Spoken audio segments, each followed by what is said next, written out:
의정부 정평이 10년의 이야기. 네 번째 이야기 손님 주원준 토마스 아퀴나스 박사님. 교구 정의평화위원회 사무국 정리. 한림 성서연구소에서 구약학과 고대 근동학을 연구하시고 가르치시는 평신도 신학자 주원준 박사님을 만나뵈었습니다. 의정부 교구 정의평화위원회 초창기 위원으로 함께하셨고 지금도 여전히 교회의 고민을 함께 나누시는 박사님과 과거와 지금, 그리고 미래에 대한 교회와 세상, 그리고 위원회의 이야기를 들어봅니다. 초기 정평이 설립 때 함께 하시게 된 이야기, 기억에 남는 이야기를 듣고 싶습니다. 제가 처음에 1대하고 2대 위원으로 있을 때는 위원회가 체계가 잡혀있지 않았습니다. 그래서 모든 걸 다 처음부터 시작하는 상황이었습니다. 그렇지만 신부님들하고 평신도들하고 합심해서 하나의 목표를 향해서 노력하는 게 좋았습니다. 처음이라 회의도 이런 식으로 해보자. 활동도 이런 식으로 해보자. 그리고 뿔라팔 미사, 원래 미사라는 것도 좀 만들어보자. 이런 식으로 모든 것들이 처음으로 시도되었습니다. 이런 부분들이 체계적으로 천천히 발전되었다기보다는 그때그때 상황에 맞춰 시작하는 모양새였습니다. 마침 당시에 세월호 탄핵 시국이라 거리 미사도 많이 하고 정의평화위원회가 할 일은 많았습니다. 요즘 사람들이 흔하게 말하듯이 몸으로 갈아넣는 시기였습니다. 그래도 지금 돌아보면 우리가 하느님의 뜻 안에서 정의평화를 세상에 어떻게 이룰 것인가, 지금 이 시국에 어떻게 이룰 것인가, 이런 하나의 생각에 서로가 매진하면서 똘똘 뭉쳐 열심히 살았던 굉장히 재미있고 행복했던 시기로 기억되고 있습니다. 박사님께서는 특히 사회교리에서 역할을 많이 해주셨는데요. 특별히 나누고 싶으신 이야기가 있으신가요? 정의평화위원회가 사회참여 활동을 많이 하잖아요. 그런데 보통의 일반적인 정치단체나 사회단체, 소위 정당이나 NGO와는 다른 의미에서 활동하고 사회참여 의미도 방식도 궁극적 지향도 좀 다릅니다. 물론 아주 큰 틀에서 보면 비슷한 면이 있지만 근본적으로 다르지요. 한국에서 아직은 천주교, 그리스도교 신앙의 뿌리가 깊지 못해서 교회의 정의, 평화 활동에 대해서 오해하시는 분들이 많습니다. 따라서 사회교리 교육을 좀 더 강화시켜야 하고 좀 더 많이 확산시켜야 됩니다. 이런 부분에 초창기 정평이가 관심이 많았습니다. 그리고 지금도 이런 관점은 여전히 유효하다고 생각을 합니다. 그때부터 느꼈던 게 사회교리를 공부하기 좋은 마땅한 교재나 이런 것들이 없어요. 그리고 이것은 한국교회만의 문제가 아니고 세계적으로도 사회교리라는 것 자체가 가톨릭 교회 2000년 역사에서 비교적 최근에 나온 것입니다. 그러니까 충분하게 많이 확산되고 토대가 튼튼하다고 할 수는 없죠. 그래서 사회교리를 살필 수 있는 좋은 책이 있으면 좋겠다 하는 생각을 늘 갖고 있었고, 그런 의미에서 제가 마르크스 추기경의 자본론도 번역을 하고 그랬는데 이상하게 사회교리를 이야기하면은 사람들이 좀 관심이 적어집니다. 앞으로 정평의 활동이 더 확산되고 신자들의 삶 속으로 더 들어가려면 사회교리 교육이 체계적으로 되어야 합니다.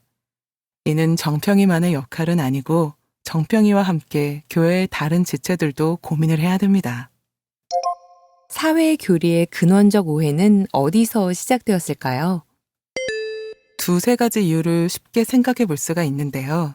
첫 번째는 일단 그리스도교 신앙의 뿌리가 약해서 그렇습니다. 제가 번역했던 마르크스 추기경의 자본론 맨 앞에 보면 독일 유럽 교회에서 예전에 사회참여적인 활동을 했던 신부님이나 신자분들이 300~400년 전부터 얼마나 많은가 알 수 있습니다. 제가 어렸을 때는 아마 지금도 그렇게 생각하시는 분들이 계실지 모르는데 사제들은 정치 활동하면 안 된다. 신자들은 정치 활동을 하면 안 된다. 그래서 정당에도 출마하면 안 되고 거리를 둬야 된다. 이렇게 많이 배웠거든요. 그런데 교회 역사를 살펴보니 독일이나 이탈리아에서는 선거에 나가신 신부님들도 굉장히 많았고 프랑스 혁명 때는 같이 연대하셨던 신부님들도 많으셨고 그러니까 그리스도의 사랑을 세상에 전하는데 어떠한 장벽도 없는 거죠. 맞닥뜨린 사회적인 상황에서 정말 이게 정의라고 생각했을 때는 과감히 뛰어들고 행동하셨습니다. 이것은 교회가 세상과 마냥 거리를 두는 게 아니라 교회가 학교도 세우고 병원도 세우고 여러 가지 건축물도 세우고 이렇게 살잖아요.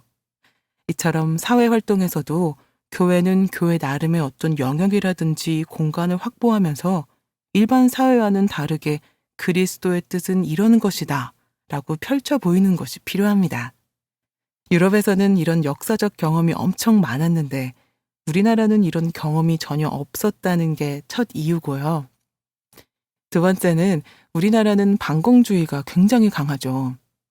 6.25 전쟁 이후에 냉전 시대에 성장한 나라가 되어서 어떤 사회 활동만 조금만 해도 교회와는 멀어지고 혹시 공산주의와 가까워지는 거 아니냐는 의혹을 가집니다. 지금도 대수천 같은 분들이 이런 오해를 하고 계시는 것 같은데 이런 염려는 옛날에 끝난 이야기입니다. 현재 사회주의는 무너졌습니다. 사실 인간의 모든 사회적 활동의 근본은 오히려 더 교회적 가치가 자리 잡고 있다라고 할 수 있습니다. 교회가 선포하는 그리스도는 어쨌든 세상의 모든 사람을 구하러 오신 것이니까요. 그리고 세 번째는 신앙인들의 어떤 게으름이라고 할 수 있습니다. 요즘 세상에는 여러 정보들을 쉽게 얻을 수 있고 신부님들이나 평신도들이 조금만 노력하면 공부할 수 있는 곳이 많고 물어보면 훌륭한 대답을 주는 곳도 많은데 이런 부분에서 진짜 신앙은 이런 거구나. 우리 가톨릭 교회에서는 이렇게 사회에 참여하는 것도 우리 신앙의 좋은 형태라고 생각하는구나.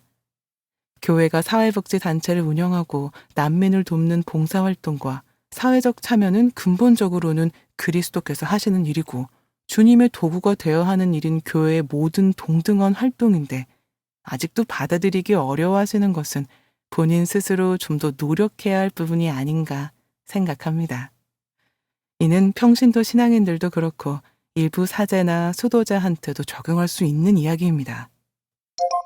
여러 이슈로 소란한 세상, 그리고 신호들을 앞둔 교회의 시간에서 정의평화위원회의 고민과 역할이 어디에 있어야 한다고 생각하십니까?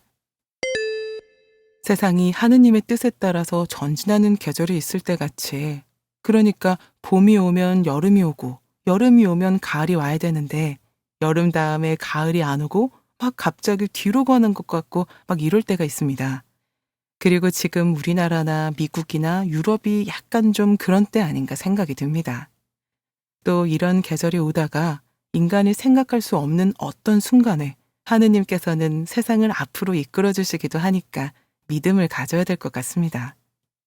저는 요즘 계속 드는 생각은 신학적이거나 사회교리적인 기초를 조금 좀 단단히 해야겠다는 마음입니다. 이럴 때일수록 조금 더 쉽게 사회교리를 접할 수 있는 방법이라든지 널리 확산시켜야 되는 고민이 필요합니다.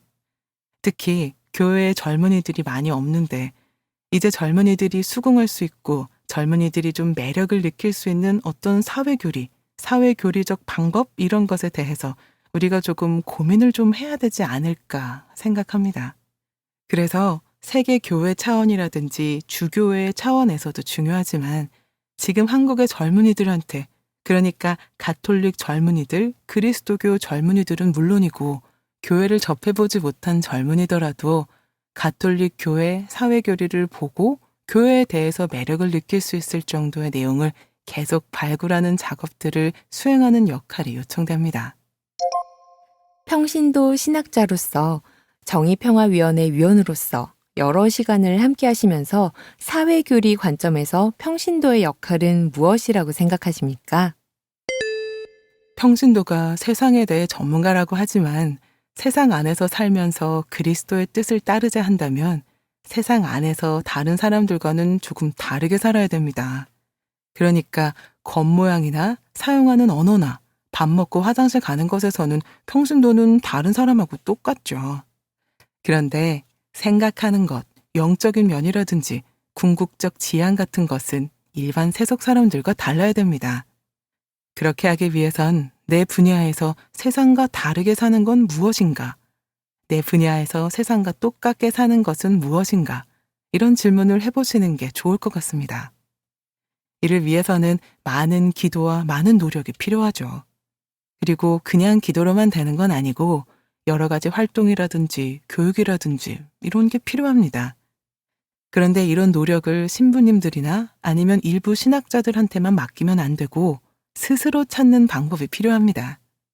그러기 위해서는 평신도 스스로가 어느 정도까지는 신학적 수준에 다다라야 되는데 처음에 언급하였듯이 한국은 그리스도교 신학의 뿌리 등이 부족하기 때문에 이런 노력을 하기가 좀 쉽지는 않습니다.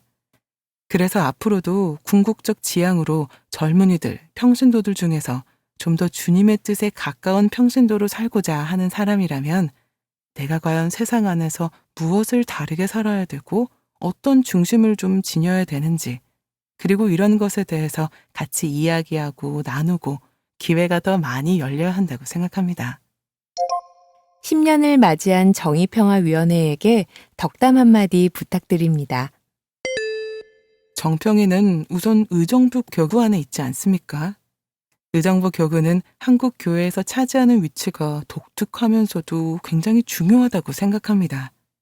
여러 혁신도 많이 하고 있고 또 굉장히 활기차게 젊은 교구로서 운영이 되고 있는데 그런 젊은 교구의 어떤 독특한 면, 세상에 대해 주목하고 교회와 사회에서 주목을 받는 면을 정평이 스스로 인식하시고 그런 면에서 좀 선도하고 앞으로 나아가는 창의적이고 도전적인 일들을 계속 할 수 있는 용기가 필요할 것 같습니다. 교회가 젊은이들이 적어지면서 새롭게 도전하고 하는 시도보다는 기존에 있었던 것을 비슷하게 하거나 조금 바꿔서 하는 정도에서 만족하려고 하는데 그렇게 되지 않았으면 합니다. 그래서 정평이가 젊게 앞으로 나아가면서 전진하면 좋겠습니다. 저는 잘 하시리라 믿습니다. 응원하고 기도하겠습니다. 감사합니다.